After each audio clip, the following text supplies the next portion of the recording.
Olá, aqui é o professor Osmar Martins e na videoaula de hoje nós vamos fazer uma descrição anatômica dos dentes, começando pelo incisivo central superior. Nessa imagem, podemos observá-lo pela vista vestibular, por uma vista lingual ou palatina, por uma vista interproximal ou por uma vista pela borda incisal. Nós sabemos que o incisivo central superior é um dente absolutamente indispensável na estética facial. E também ele é o mais importante na articulação das palavras, principalmente aquelas que dependem do contato com a língua ou com o lábio.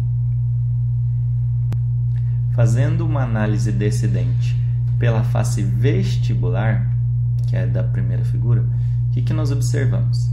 Que ela é mais estreita no terço cervical e larga no terço incisal, ou seja, no terço cervical ela é mais estreita e no terço incisal ela é mais larga. Além disso, as bordas mesial e distal convergem na direção cervical, ou seja, a borda mesial e a borda distal elas convergem para a cervical. Sendo que a borda distal é mais convexa, ou seja, ela é mais arredondada, mais inclinada, e ao encontrar a superfície distal da raiz, nessa região, ela faz um ângulo. Na borda incisal, o ângulo mesoincisal é mais agudo do que o ângulo disto-incisal, que é mais obtuso ou arredondado. Então, esse ângulo aqui é mais agudo, porque ele é o mesoincisal, e esse ângulo aqui ele é mais obtuso ou mais arredondado, porque ele é o disto-incisal. Agora observando pela face lingual ou palatina. Ela obviamente é mais estreita do que a face vestibular, em virtude das convergências das faces mesial e distal para a lingual. Como a face mesial e distal converge para a lingual, ela acaba sendo mais estreita do que a vestibular, que é mais larga. Seu terço cervical mostra uma saliência arredondada bem desenvolvida chamada cíngulo. Nós já estudamos sobre o cíngulo, essa saliência aqui. Em seus terços médio e incisal, observa-se uma depressão, a fossa lingual. Então, essa região mais escurinha é chamada de fossa lingual, tanto no terço médio quanto no terço incisal. Além disso, as cristas marginais elas são mais espessas quando estão próximas ao cíngulo e vão perdendo as espessuras quanto mais próximas dos ângulos incisais. Então, elas começam espessas e vão estreitando até chegar no ângulo incisal. Observando pela região interproximal, pelas faces de contato. Ilustre um aspecto de cunha. Então, o dente ele tem um aspecto triangular, parece uma cunha. As faces vestibular e lingual convergem acentuadamente na direção incisal. Dá para ver essa convergência para a incisal, tanto da vestibular quanto da lingual. A face vestibular é convexa, pode observar uma inclinação, porém no terço médio incisal ela é plana. Em relação à raiz, a forma é grosseiramente cônica, mas na realidade sua secção transversal é triangular, com ângulos arredondados, porque ela é mais larga na vestibular do que na lingual. Então, o aspecto da raiz é um cone. E nessa última imagem, a gente pode ver a borda incisal, que é bem estreitinha no incisivo central. Continuando a descrição anatômica, vamos agora para o incisivo lateral superior. Eles variam muito quanto à sua forma, mais do que qualquer outro dente de um adulto. Ocasionalmente, as variações são tão grandes que são consideradas anomalias de desenvolvimento. É muito comum encontrar incisivo lateral conoide com alterações na anatomia. Observando pela face vestibular. Por ser mais estreita do que o incisivo central, a coroa do incisivo lateral tem convexidade mais acentuada no sentido mesiodistal. Então, o lateral ele é mais convexo no sentido mesiodistal. As bordas mesial e distal são mais convergentes, ou seja, a mesial e a distal são mais convergentes. E os ângulos mésio e disto incisal são mais arredondados que o central, principalmente o disto incisal. Observando pela face lingual, podemos observar que ele é semelhante ao central, porém com cristas marginais geralmente mais salientes. Elas são mais visíveis, as cristas marginais. E a fossa lingual costuma ser mais profunda, ela é mais fundo. O cíngulo, apesar de alto, ele é posicionado mais acima, ele é mais estreito, ele não é tão largo igual no incisivo central. E entre o cíngulo e a fossa lingual pode surgir frequentemente uma depressão em forma de fosseta, que é denominada de forame cego. Em alguns dentes, algumas pessoas têm esse forame cego. Pelas faces de contato mesial e distal, podemos observar que são semelhantes ao central, mas a menor dimensão vestíbulo-lingual ao nível do terço cervical faz com que a linha cervical seja mais curva, mais fechada. Ou seja, esse estreitamento faz com que seja mais curvo. Em relação à raiz, ela é proporcionalmente mais longa que a raiz do central, corresponde a 1,5 vezes o comprimento da coroa. Podemos observar que ela é bem mais comprida do que a coroa, mais afilada que a raiz do central, então ela é mais fina, mais achatada. No sentido mesiodistal, ela é mais achatada. E seu terço cervical é mais desviado para distal. Então, nessa região cervical, ela é mais desviada para distal. Continuando, agora vamos fazer a descrição do canino superior. O canino superior é o dente mais longo do ser humano. A coroa tem o mesmo comprimento da coroa do incisivo central, superior, mas a raiz é bem mais longa, por isso ele se torna o dente mais comprido que o central. Pela vista vestibular, pela face vestibular, ele se difere dos incisivos por ter uma coroa de contorno pentagonal e não quadrangular igual era o central, então é mais com 5 lados. Isso se deve à presença de uma cúspide na borda incisal, essa cúspide aqui, ó. Então, ao contrário do central, que tem a borda incisal somente, ele tem uma cúspide na borda incisal, que a divide em 2 inclinações. Tem a inclinação para mesial e a inclinação para distal. As bordas mesial e distal convergem para o colo. Podemos observar que a borda mesial e a distal convergem para o colo, para a região do colo do dente.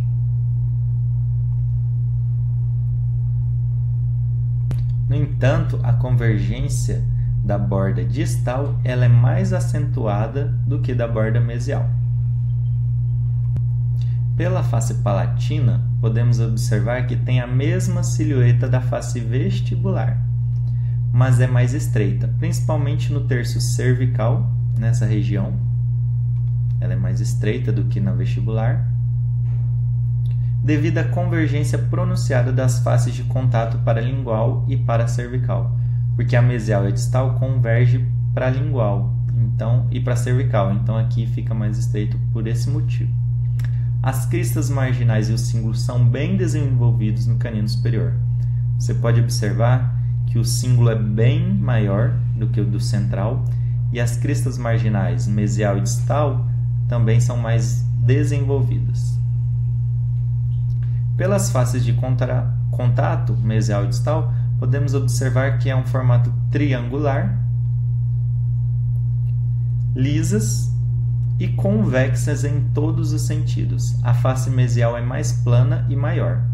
A mesial é mais plana do que a distal. Em relação à raiz, ela é cônica, forte, reta e longa, podendo chegar ao dobro do comprimento da coroa. É sulcada longitudinalmente na superfície mesial e distal. Aqui o sulco, ela apresenta um sulco na região mesial e distal. Aqui por uma borda incisal, vendo a cúspide, vendo a região do cíngulo bem proeminente, as cristas marginais. Continuando, vamos ao primeiro premolar superior. Pela face vestibular, notamos que ele é semelhante ao canino superior, apesar de ter 1/4 menor dos seus sulcos e convexidades menos desenvolvidas. Ou seja, o primeiro premolar é menor que o canino, 1/4 menor, e tem os seus sulcos e convexidades menos desenvolvidas. Então, esses sulcos, essas convexidades são mais discretas. Pela face lingual, podemos observar que tem o mesmo contorno da face vestibular, mas é mais lisa, convexa e menor em todas as dimensões. Então, a face vestibular sobrepõe-se à face lingual do primeiro premolar. Por ser menor, o contorno da face vestibular pode ser visualizado pelo aspecto lingual. Você observa que, pela vista lingual, você consegue enxergar os limites da face vestibular. Além disso, as faces de contato, as bordas vestibular e lingual das faces de contato são quase paralelas. Tanto a vestibular quanto a lingual são praticamente paralelas. Vai na mesma linha. Mas ainda assim convergem para a oclusal, então elas convergem para a região oclusal. A borda lingual é mais convexa e inclinada. Nela, a maior projeção lingual situa-se no terço médio, então na região do terço médio. Em relação à face oclusal, ela tem uma forma pentagonal, porque a borda vestibular é nitidamente dividida em mésio vestibular e disto vestibular, então forma um pentágono. Pode apresentar menos angular, de forma oval, parece um ovinho, com maior largura por vestibular. A vestibular é mais larga que a palatino ou lingual. Em relação à raiz, geralmente possuem duas raízes cônicas de inclinação para distal, elas são inclinadas para distal, sendo uma vestibular maior e outra lingual menor. A vestibular costuma ser maior, mais volumosa. Algumas vezes se apresentam fusionadas, elas podem estar unidas entre si. Acontece em alguns casos, mas geralmente são duas bem visíveis. Continuando, agora vamos estudar o segundo premolar superior. A coroa é similar ao primeiro premolar, podendo ser observado na figura. Em relação à face vestibular lingual, possuem elementos descritivos, elevações e depressões menos marcados do que o primeiro premolar. Seus ângulos são mais arredondados, dão às faces vestibular e lingual um aspecto ovoide mesmo, parece um ovinho, e não angular.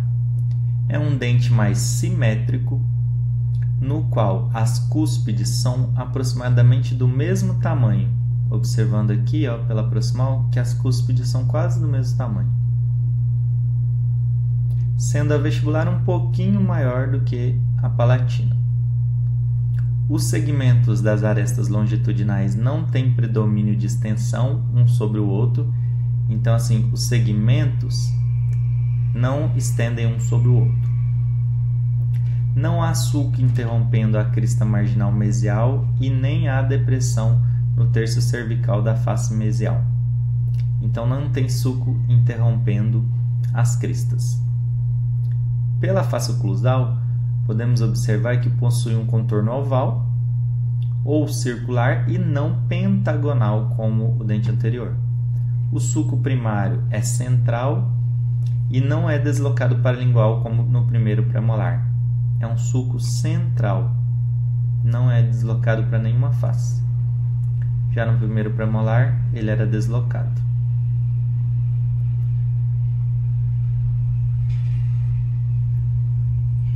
Uma característica marcante do segundo premolar é a pequena extensão do sulco principal no centro da coroa, ou seja, ele fica restrito ao centro da coroa.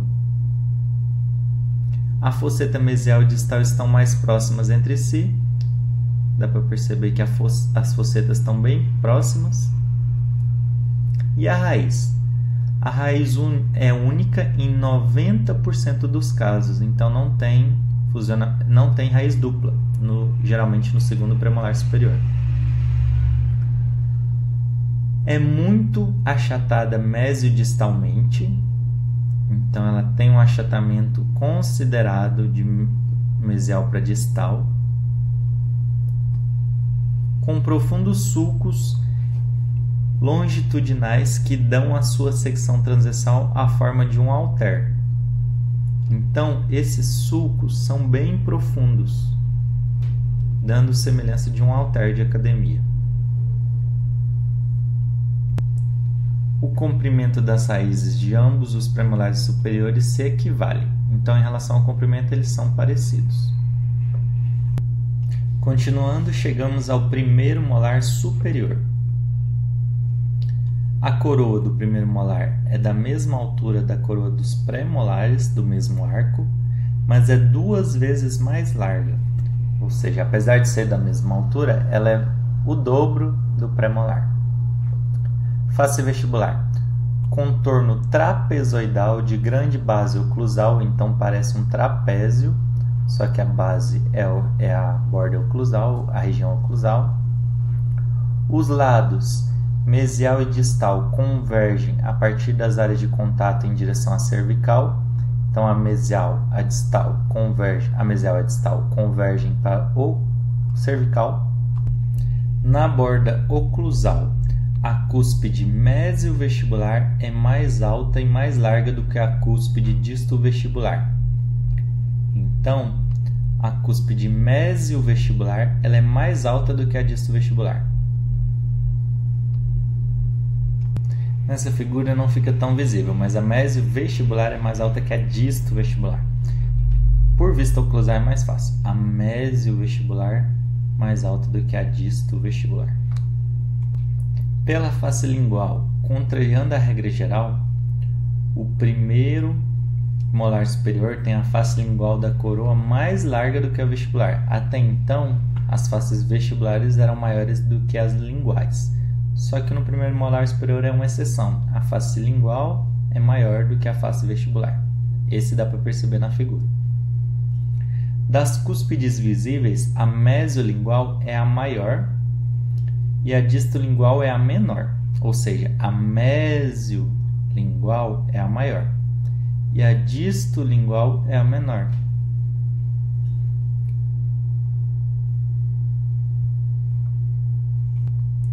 O sulco que as separa inicia-se na face oclusal, começa um sulco aqui, com a forma de um arco de concavidade distal, alcança o centro da face lingual.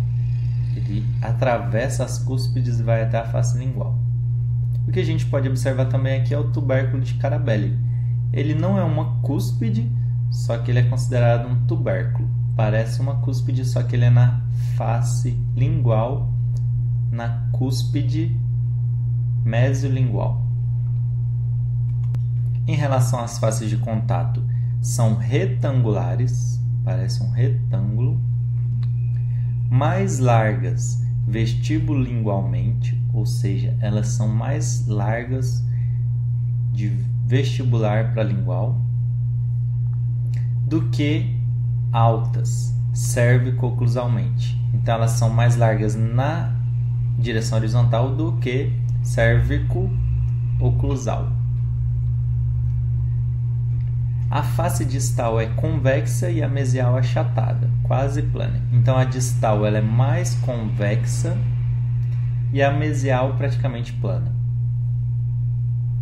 Em relação à face oclusal, o contorno é losângico, parece um losango.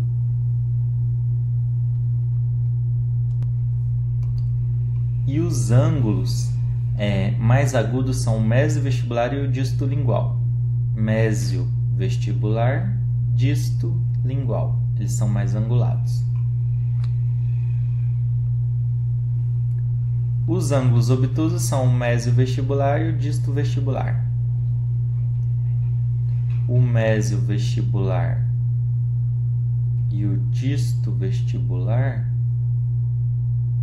são mais obtusos. A cúspide mesiolingual é a maior de todas, seguida pela ordem a mesiovestibular, distovestibular. Aqui tem um erro de digitação, é distolingual. Então, a maior cúspide é a mesiolingual, seguida pela mesiovestibular, depois a distovestibular e, por último, a distolingual. E existe também uma ponte que une a cúspide distovestibular com a mesiolingual, interrompendo o sulco principal. Por isso que ela é chamada de ponte. Então tem essa ponte que faz essa ligação entre as cúspides vestibulares e linguais. Nesse caso, a distovestibular com a mesiolingual. Em relação à raiz, são 3 raízes no total, sendo a mesiovestibular, a distovestibular e a palatina. A palatina é a maior e mais longa de todas, e as raízes vestibulares são achatadas mesiodistalmente, e a raiz mesiovestibular é bem mais larga que a distovestibular. Ou seja, essa palatina é a maior e mais longa, dá para perceber por esta vista. A mesiovestibular, ela é mais achatadinha, mesiodistalmente, e a raiz mesiovestibular é mais larga do que a distovestibular. Dá para ver nessa vista aqui que a mesiovestibular, que é do fundo, é mais larga do que a distovestibular. Ela é mais larga do que a disto. Para finalizar a aula de hoje, nós vamos falar do segundo molar superior. Ele é menor que o primeiro molar em todas as dimensões, então por vestibular, por palatina, por mesial ou distal, por oclusal. A face vestibular, a cúspide distovestibular é muito melhor do que a mesiovestibular. A borda oclusal se inclina verticalmente de mesial para distal. Ou seja, a cúspide distovestibular ela é menor do que a mesiovestibular, conforme podemos ver nessa imagem. E nessa aqui também, ó. A disto é menor do que a mesio. E a borda oclusal se inclina verticalmente de mesial para distal. Então, de mesial, ela se inclina para distal. Ó. Dá para ver um ângulo aqui e um ângulo aqui inclinando para distal. Pela face lingual, podemos perceber que a cúspide distolingual é mais reduzida em tamanho do que aquela do primeiro molar. Então, ela é ainda menor do que a do primeiro molar. O sulco lingual, que separa as cúspides linguais, é mais curto e menos profundo. É um pequeno sulco que separa as duas cúspides. Não há tubérculo de Carabelli, não tem tubérculo de Carabelli na cúspide mesiolingual, como tinha no primeiro molar superior. As faces de contato basicamente são iguais ao primeiro molar, com a diferença de que não há tubérculo de Carabelli, não observa-se tubérculo de Carabelli. Em relação à face oclusal, as bordas mesial e distal convergem para a lingual, então tanto a mesial quanto a distal fazem uma conversão para lingual. O sulco une a fosseta central à fosseta distal, passando transversalmente sobre a ponte de esmalte. Então o sulco principal ele une as fossetas mesial e distal e ele passa sobre a ponte de esmalte. Então não tem interrupção igual no primeiro molar tinha aquela interrupção do sulco, que ele ficava dividido de um lado para o outro. Em relação às raízes, ele possui 2 raízes vestibulares e uma palatina, que são um pouco mais curtas, menores e menos divergentes do que as raízes do primeiro molar, mas se assemelham ao primeiro molar, só que elas são mais curtas, menores e menos divergentes. E é isso, pessoal, a nossa aula de descrição anatômica dos dentes. Essa primeira aula foi sobre os dentes superiores, do incisivo central até o segundo molar superior, e a próxima aula será sobre os dentes inferiores. Até a próxima, forte abraço! E eu gostaria de agradecer ao Luiz Fernando Tenfen por ter nos disponibilizado esse material. Ele tem um canal chamado Odontologia Compartilhada. Sigam ele também no Instagram, que ele tem muito material. E ele se baseou no livro de Anatomia do Dente de Madeira e Risolo.